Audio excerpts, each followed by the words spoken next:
경제가 궁금할 땐 한국은행에 묻습니다. BOK 인터뷰 시작하겠습니다.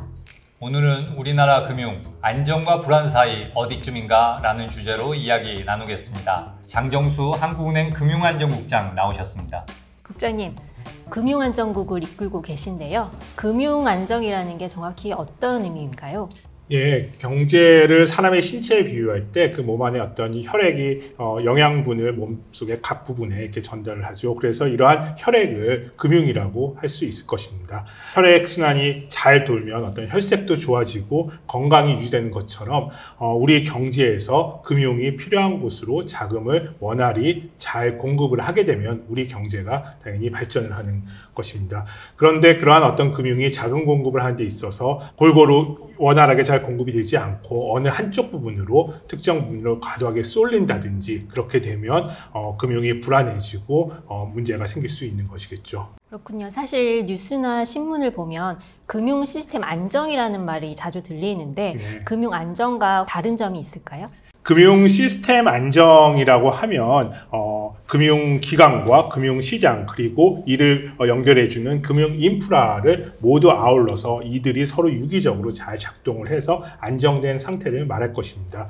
좀 더 비유해서 말씀드리면 자전거의 두 바퀴라고 생각할 수 있을 텐데요. 한 바퀴는 금융기관이라 하면 또 다른 바퀴는 금융시장일 겁니다. 그리고 이 두 바퀴를 연결해주는 체인이 금융 지급결제 시스템이라든지 어떤 규제, 법적 제도 장치들이 어떤 금융 인프라가 될 것이고요.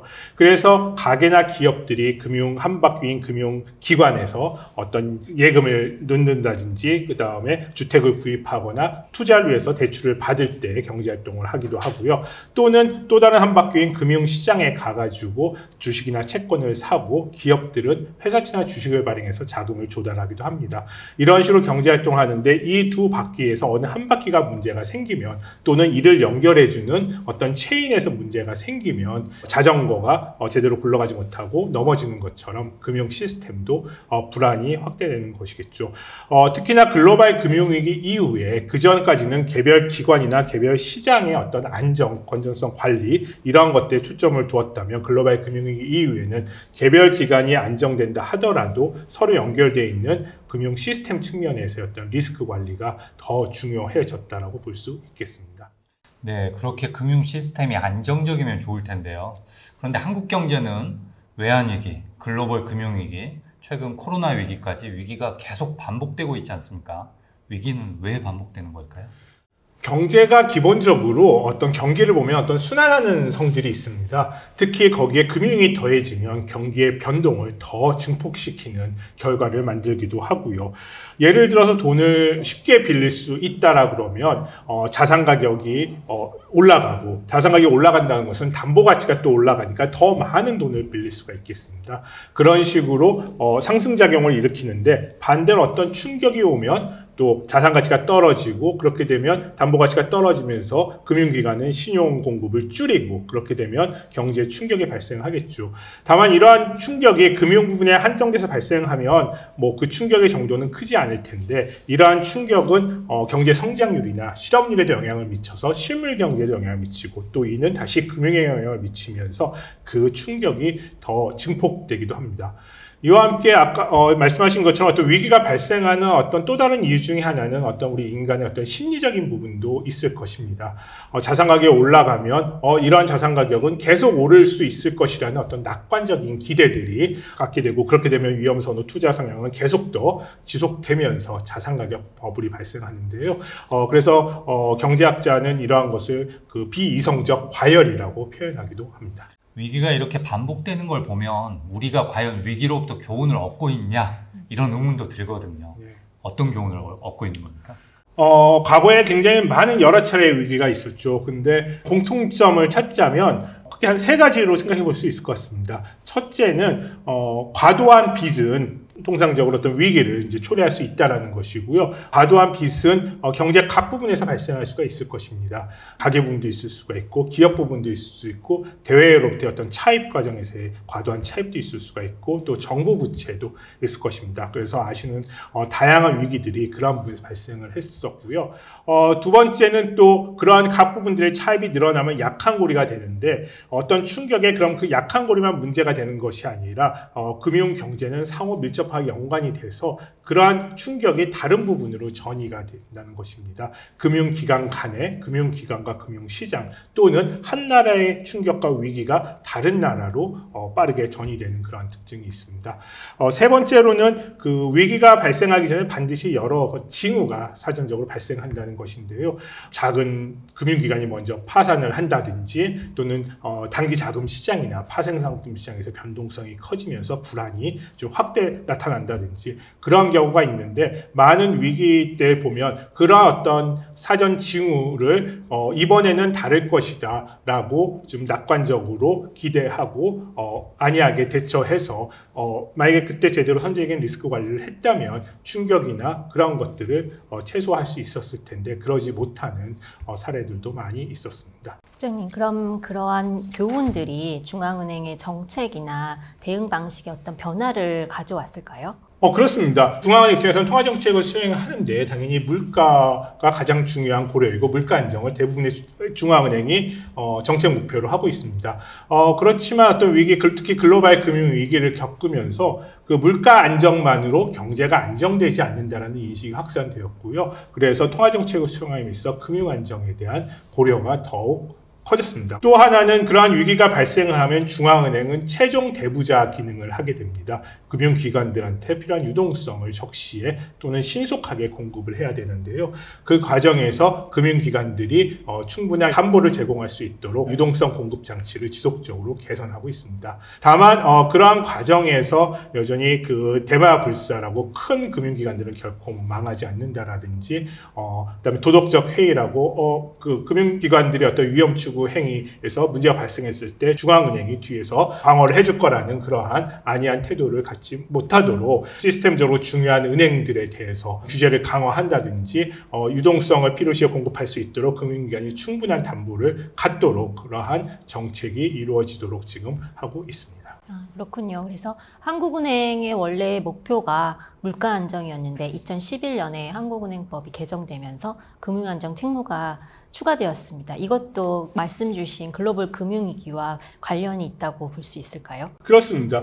글로벌 금융위기에 앞서 말씀드린 것처럼 중앙은행이 물가 안정뿐만 아니라 금융 안정에 대한 고려가 중요하다는 것을 인식을 했고 또 그 전까지는 그 금융 안정 리스크 관련해서 글로벌 금융위기 이전까지는 자산 버블의 경우에 이것이 버블인지 아닌지 어떤 판단이 어렵기 때문에 사후적으로 대응하는 것이 훨 낫다라는 견해가 좀 많았습니다. 하지만 글로벌 금융위기 이후에 위기를 겪고 나서 그 이후에 어떤 경제적인 비용을 생각해 보니까 사후적 대응보다는 선제적으로 대응을 하는 것이 경제적으로 어떤 비용을 줄일 수 있다라는 인식이 강화되고요. 그래서 한국은행도 그 정책 책무에 물가 안정뿐만 아니라 통화 정책을 수행함에 있어서는 금융 안정에도 유의해야 한다라는 목표가 부여되고 지금은 물가 안정과 함께 양대 책무로 금융 안정을 함께 중요하게 고려하고 있는 것입니다.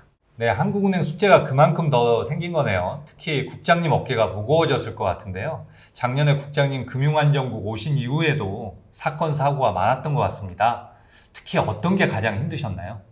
금융시장이라는 부분이 항상 변동성이 있는 부분이 있고 금융 안정에 대한 리스크는 계속해서 잘 관리를 해야 되는 부분이기 때문에 우리나라 내에서의 금융 안정 관련 리스크가 어느 부분이 약한 고리이고 그러한 것들이 어떻게 어느 부분으로 파급돼서 충격이 전이될지를 계속 모니터링 해야 되는 것이 결코 이제 쉬운 일은 아닌 것 같습니다. 그만큼 어렵고 이제 중요한 일인데요. 이를 위해서 금융안정국에서 강조하고 있는 부분은 어떤 금융안정 리스크에 대한 조기경보 기능입니다. 제가 그래서 우리 직원들하고 항상 얘기하는 것이 정직한 양치기 소년이 되자라는 얘기를 하는데요.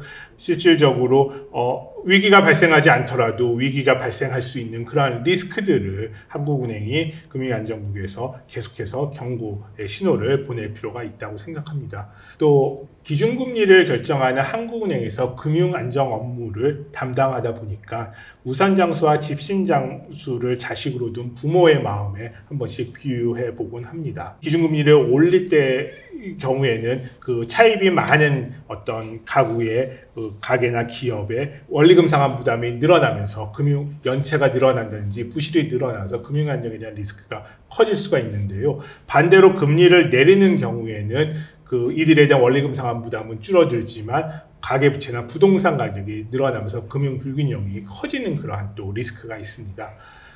근데 최근에 이제 금리 인하 기조하에 있는데 지난 금리 인상기 때 부동산 PF의 구조 조정이나 자영업자의 어떤 연체 문제가 충분히 해결되지 않은 상황에서 지금 금리 인하기에 들어섰고, 그래서 금리를 인하할 때 그 자영업자의 어떤 원리금 상환 부담이나 경기에 대한 대응 필요성을 생각하면 금리를 내려야 되지만 또 금리를 그럼 내린다면 부동산 PF의 구조 조정이 지연되거나 또는 앞서 말씀드린 것처럼 가계부채나 부동산 시장에 대한 자극을 유동성 공급에 따른 자극을 시키는 것은 아닌지 기준금리 결정에 따른 금융안정 측면에서의 서로 상충되는 어떤 리스크들을 고려해야 되는 그러한 어려움들이 있었던 것 같습니다.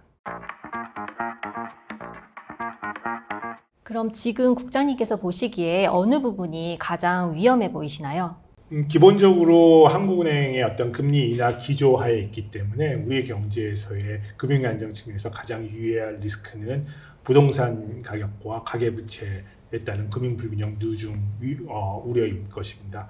다만 금융안정 관련해서 어떤 리스크는 이뿐만이 아니라 그 금융 외환 시장의 그 가격 변동성이나 자본 유출입의 변동성 부분도 당연히 유의해야 할 부분이고요. 이 외에 부동산 PF나 자영업자, 한계기업의 그 부실 리스크와 또 이들에 대한 익스포저가 큰 금융기관의 자산 건전성 저하도 역시 계속해서 주목해야 될 부분이라 생각합니다. 국장님 방금 말씀해 주셨지만 특히 자영업자들이 요즘 너무 힘들다 이런 얘기가 많은데요. 이게 또 리스크도 크다고 그러고, 그러면 한국은행에서는 자영업자 리스크를 줄이기 위해서 어떻게 관리를 하고 계시나요? 자영업자의 대출 여체율이 계속 높은 수준을 보이고 있는데요. 통상은 금리를 인하하게 되면 원리금 상환 부담이 줄어들면서 그 연체율도 좀 개선되는 어떤 흐름을 봅니다. 다만 근본 금리 인하기에서는 그 개선의 정도가 지금 약한 편인데요.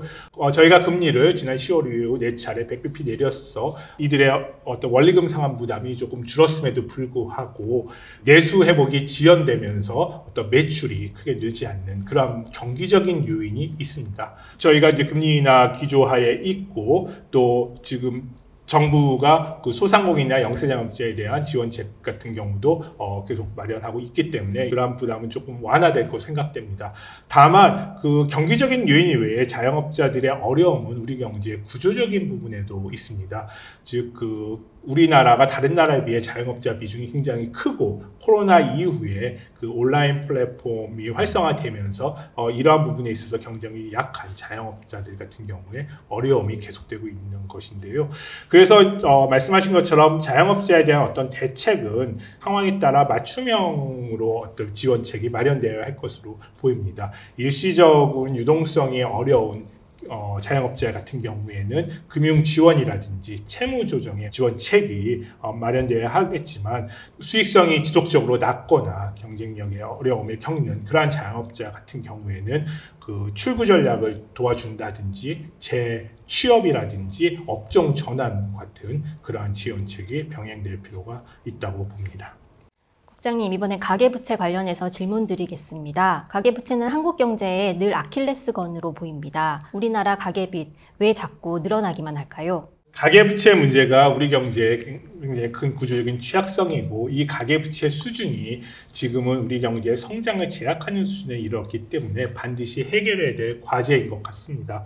그래서 가계부채 증가 요인을 저는 크게 3가지로 봐야 된다고 생각합니다. 수요 측 요인, 공급 측 요인, 그 다음에 정책적 요인인데요. 수요 측 요인은 가계 부분에서 아시는 것처럼 가계의 그 자산 중에 상당 부분이 주요국에 비해서 굉장히 높은 70% 정도가 주택, 그러니까 부동산 주택 관련 부분입니다.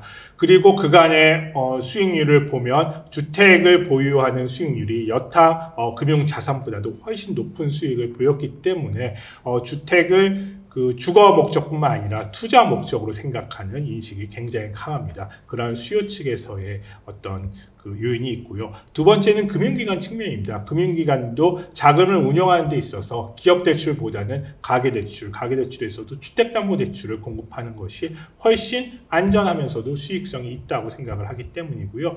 세 번째는 정책적 요인인데요. 그간에 보면 부동산 시장이나 가계부채 에 대한 대책이 나오다가도 경기가 부진해지고 그러면 경기 부양을 위해서 규제를 완화하면서 부동산 시장을 경기 부양의 목적으로 많이 활용을 하면서 그러한 과정에서 가계부채가 오랫동안 관리되지 못하고 늘어난 부분이 있다고 생각합니다. 그러면 국장님, 지금 국민들의 주거 안정을 위한 정부의 주택 정책금융과 전세제도가 오히려 집값을 높이고 가계빚을 늘리고 있다는 의견이 있는데요. 양날의 칼인 것 같습니다. 어떻게 해결하면 될까요? 예, 맞습니다. 주택정책금이나 전세제도가 기본적으로 그 서민 주거 안정을 돕는다는 취지로 이제 있는 것인데요. 주택정책금융도 그렇고 전세제도 때문에 전세 대출이라는 것도 2016년, 7년 이후에 최근 한 7, 8년 사이에 굉장히 많이 확대가 되었습니다. 근데 그것이 왜 확대되었나 하면 그간에 주택가격이 많이 올라가면서 일반 실수요자들이든 우리 국민들이 집을 사는데 어려움이 있으니까 그에 대한 지원 필요성은 더 늘어났기 때문에 그렇습니다. 또 일부에서는 그것을 이용해서 갭 투자를 하면서 주택가격을 추가로 올리는 그러한 문제가 발생했습니다. 그 경우에는 나중에 집을 살려는 사람들은 더 높은 주택 가격에 사야 되는 어려움이 더 커지는 것이죠. 그래서 기본적으로 이러한 제도들의 긍정적인 취지나 이런 것들을 살리면서 부작용을 줄이는 방향으로 그 제도가 좀 정교하게 다시 설계될 필요가 있다고 생각합니다. 네, 말씀하셨듯이 가계부채 얘기하면 집값 얘기를 또 빼놓을 수가 없는데요. 집값도 서울 집값은 계속 오르는데 지방은 오히려 떨어지는 경우도 많고요. 또 한국은행이 왜 집값에 관심이 많느냐 이걸 궁금해하는 분들도 많거든요. 한국은행이 집값을 주목하는 이유가 무엇일까요? 부동산 시장이라는 것은 굉장히 큰 거래 금액을 요구하기 때문에요. 부동산 매매 거래를 하기 위해서는 가계 부채가 수반될 수밖에 없습니다. 그렇기 때문에 부동산 가격과 가계 부채는 서로 밀접한 관계를 갖고 있고요. 그런데 특히나 그 상관관계를 보면 우리나라가 주요에 비해서 굉장히 높습니다. 그래서 주택 가격이 오르면 가계 부채를 동반해서 주택을 사고 그 과정에서 또 주택 가격이 오르면서 대출받아야 되는 가계 부채는 더 늘어나면서 서로 그 상호 강화 작용을 일으키는 것이고요. 그런데 말씀하신 것처럼 부동산 가격에서 특히 서울 지역이 왜 이렇게 관심을 더 많이 가져야 되느냐, 그 리스크 관리에서 그것은 우리나라 부동산 시장에서는 보면 서울 일부 지역의 주택 가격 상승은 여타 지역으로 또 빠르게 전이되는 특징이 있습니다. 그렇기 때문에 일부 지역의 주택 가격 상승이 여타적으로 전이되면서 또 이는 가계부채와 연결될 수가 있기 때문에 저희가 유념해서 볼 수밖에 없고요. 두 번째는 서울의 수도권의 인구의 절반 이상이 사는데 부동산 가격이 오르게 되면 주거비, 그러니까 전세 가격이나 월세 가격도 오르는 경우가 많습니다. 그런데 우리의 소비자 물가 지수에는 이러한 주거비 반영이 주요급에서는 낮습니다. 그렇지만 우리 국민들이 사는 생활에 있어서 어떤 체감 물가는 굉장히 높을 수가 있는 거죠. 주택 가격이 오르면. 그래서 물가 안정과 금융 안정을 책무하고 있는 중앙은행으로서는 서울 지역의 부동산 가격 상승이라 하더라도 이에 당연히 관심을 가지고 유의하지 않을 수 없습니다. 국장님, 6.27 대책 발표 이후에도 부동산 상승 우려는 계속되는 것 같습니다. 한국 집값 문제 언제쯤 해결이 될까요? 반드시 해결되어야 할 어떤 과제라고 생각을 합니다. 조선왕조 실록을 보면 한양의 한 채의 땅이 금과 같다라는 기록이 있다고 합니다. 그만큼 선호 지역에 대한 어떤 그 가격 상승이라든지 기대는 여전히 과거나 지금이나 강한 것 같습니다. 다만 지금에서의 어떤 우리 서울 수도권 지역에서의 쏠림이나 그 정도가 더 굉장히 강하기 때문에 이에 대한 고리를 끊는 부분은 굉장히 필요하다고 보고요. 정부가 6월 27일 날 그 가계부채 관리 방안을 발표를 했고 또 얼마 전 9월 7일 날 주택 공급 확대 방안과 그 추가적인 수요 관리 대책을 발표했는데요. 이러한 어떤 대책들이 그 가계부채 관리라든지 수급 불안에 대한 우려를 좀 완화하면서 주택시장의 과열을 좀 진정시키는데 기여를 할 것으로 생각을 합니다. 다만 과거 대책에 비해서 여전히 주택가격 상승폭이 둔화되었지만 그 둔화폭 정도가 여전히 제약적인 데다가 주택 그 매수 심리는 여전히 있어서 계속 유의해야 될 필요가 있고요. 특히 한국은행이 금리 인하 어떤 과정에 있기 때문에 그 과정에서 매수심리가 다시 사라지지 않도록 유의할 필요성이 있습니다.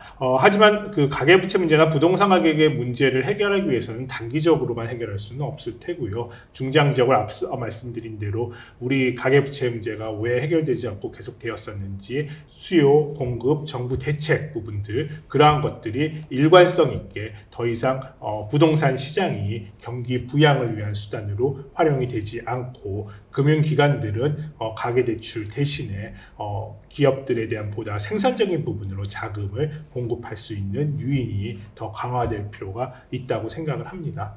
그리고 보다 더 수도권의 어떤 집중 현상을 완화할 수 있도록 서울 수도권 이외의 지역의 정주 여건 개선 등의 어떤 구조적인 개선 노력도 병행될 필요가 있다고 봅니다. 국장님, 지금까지는 가계부채, 자영업자 같은 현재 리스크에 대해서 말씀해 주셨는데요. 새로운 리스크도 계속 새로 생기는 것 같아요. 새로운 리스크는 어떤 것을 주목하고 계시나요? 네, 그 국제기구 어떤 회의에서 어떤 아젠다를 보면 말씀하신 것처럼 전형적인 가계부채라든지 금융시장의 리스크뿐만 아니라 지금은 비은행 자금 중개 기관이라고 하는 은행뿐만 아니라 금융권 내에서 비은행 자금 중개 기관의 비중이 굉장히 커졌고 이들은 또 상호 그 거래가 굉장히 많고 단기적으로 자금을 차입해 가지고 운용하는 경우도 많기 때문에 이들에 대한 리스크 에 대해서도 주목을 하고 있는데요. 다만 이들에 대해서는 은행에 비해서 규제는 상대적으로 느슨하고 약하고 또 이들 기관에 대한 어떤 정보, 데이터들이 충분치 않은 부분이 있기 때문에 이 부분에 대해서 계속해서 어떤 데이터를 확충하면서 리스크 관리에 대해서 유념을 하고 있습니다. 그 외에도 지금은 디지털 혁신이 가속화되면서 사이버 보안 리스크도 주목해야 될 리스크인데요. 데이터 유출 문제라든지 그다음에 핵심 인프라에서 어떤 장애가 발생했다든지 또는 금융기관들이 어떤 디지털화를 하면서 이를 상당 부분을 외주를 주는 경우가 있어서 금융기관 자체적으로는 리스크 관리를 잘한다 하더라도 이 제3자에서의 문제가 발생하는 어떤 제3자 리스크도 새로운 리스크 유형으로 많이 지금은 주목하고 있고요. 이외에 스테이블 코인 등 가상자산 시장이라든지 기후변화 리스크도 금융안전 측면에서 결코 간과할 수는 없는 리스크일 것입니다. 국장님, 오늘 금융 안정에 관해서 얘기하시면서 주로 리스크와 같은 어두운 부분을 짚어주셨는데요. 혹시 밝은 부분도 있을까요? 말씀처럼 오늘도 계속해서 이제 리스크에 대해서 저희가 얘기를 하고 했는데요. 이게 금융안정국에서 금융안정 업무를 담당하면서 어떤 태생적인 딜레마인 것 같습니다.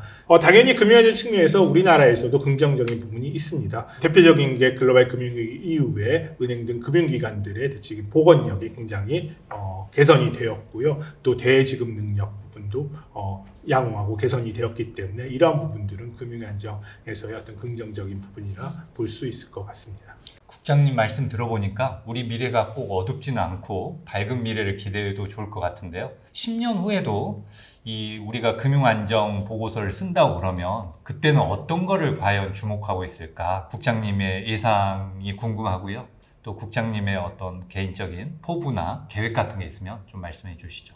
10년 후에 금융안정 보고서에서 어떠한 리스크가 담길 것이냐 말씀하셔서 10년 전에는 어떤 일인지를 한번 생각을 해보니까 안타깝게도 그때도 금융안정 보고서에서 주요 리스크로 부동산 시장이나 가계부채 또 자영업자 한계기업 등에 대한 리스크가 많이 다루어졌던 것 같습니다. 그 얘기는 다시 얘기를 하면 지난 10년 동안 우리 경제의 어떤 리스크 부분에 있어서 구조적인 어떤 문제가 해결되지 않고 계속되어 왔고 오히려 그러한 리스크가 더 커졌다 라는 생각이 듭니다. 그래서 10년 후에는 앞서 말씀드린 것처럼 가계부채나 부동산 시장에서 어떤 그런 문제점들이 개선이 돼서 더 이상 우리 금융안정 측면에서의 리스크가 아니고 가계부채가 성장을 저해하지 않는 그러한 수준으로 관리가 되기를 바라고요.